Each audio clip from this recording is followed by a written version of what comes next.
What's up everybody? Today we're going to talk about shooting outdoors in bright sunlight.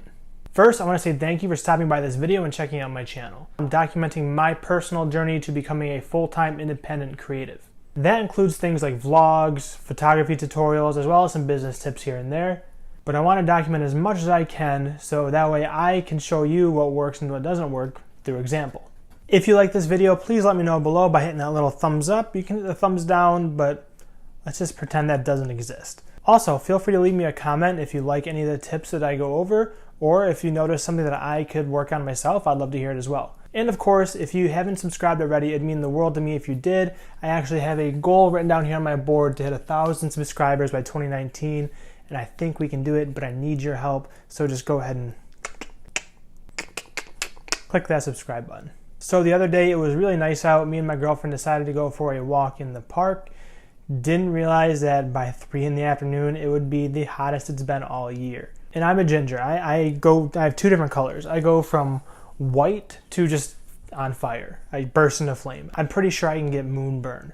Anyways, she looked really nice, and I did have my camera on me, and I decided I want to take some pictures. And I'm typically not a natural light photographer. I do prefer to have flash or strobes on me at all times. So I thought it'd be nice to kind of brush up on my natural light photography and as well make a video so I can share that with you guys. Now, before I show you the tips, I ask that you keep a few things in mind.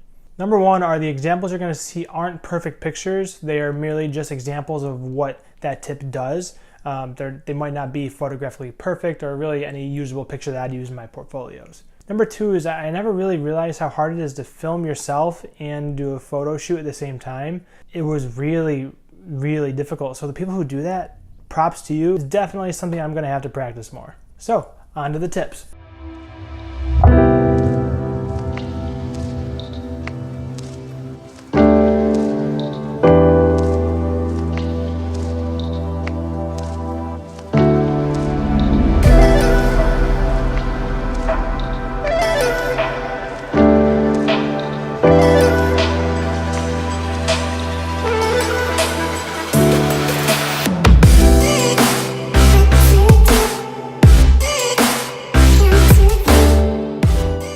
Tip number one when shooting outdoors is get out of the sun.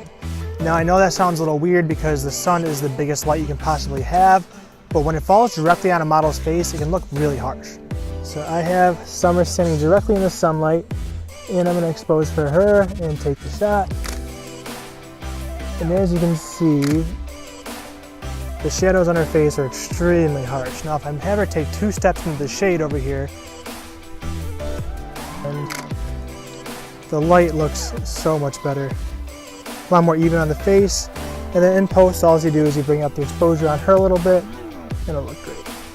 Tip number 2 is if you can't find shade to shoot in, just put the sun at the model's back to create a nice backlight. When you have the sun at the model's back, you always want to make sure that you're exposing for the model and not the background. And then I recommend underexposing just a little bit more so you can bring that up in post.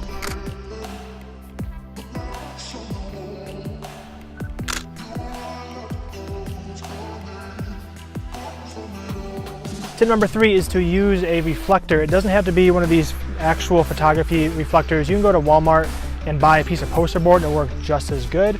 So yeah, tip number 3, use a reflector.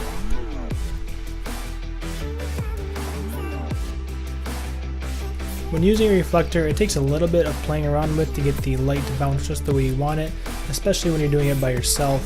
But it's definitely something I recommend for when you are shooting outdoors without any kind of flash.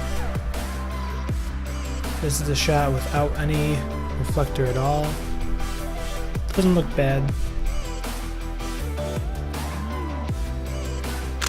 But you can see that the reflector adds a lot more light into those shadows and almost creates the look of having a flash. The next tip is to separate your model from the background and try to find a clean looking background. I have this really nice looking tree behind us and I want to get it in the picture, but putting her right up against a tree is going to be kind of distracting, so you want to have her move a few feet away from the tree to get that nice blurred effect in the background and create a nice image. By having the model close to the background, in this case it's a tree, it can get a little distracting and the model can kind of get lost in the picture. By having the model step a few steps away from the background, It creates a nice added amount of depth and separation from the model in the background. This last tip might sound kind of weird, but it's to grab some leaves. You can shoot through these and get some really cool effects, just to change things up a little bit. It doesn't have to just be leaves to shoot through, there's tons of things you can use. I used a dandelion for this shot, and found some purple flowers to shoot through. It's really up to your imagination on this one. So there you go, shooting outside in natural sunlight. Now this was actually kind of a challenge for me because, like I said, I'm not a natural light shooter, but it was kind of liberating to not have to carry my lights around, and I do see myself doing some more natural light shoots in the future. If you learned anything at all or liked my video, please let me know by hitting that like button below and leave me a comment. If you subscribe, that would be awesome as well. I have tons more videos coming out. All these are different videos that I plan on making in the near future, so be sure to subscribe to see when these come out. Now, I'll leave you with some of my favorite shots from the day that I think came out actually really nice and might end up getting printed because they're of my girlfriend and I think they look really nice. Until next time, guys, you have a good one.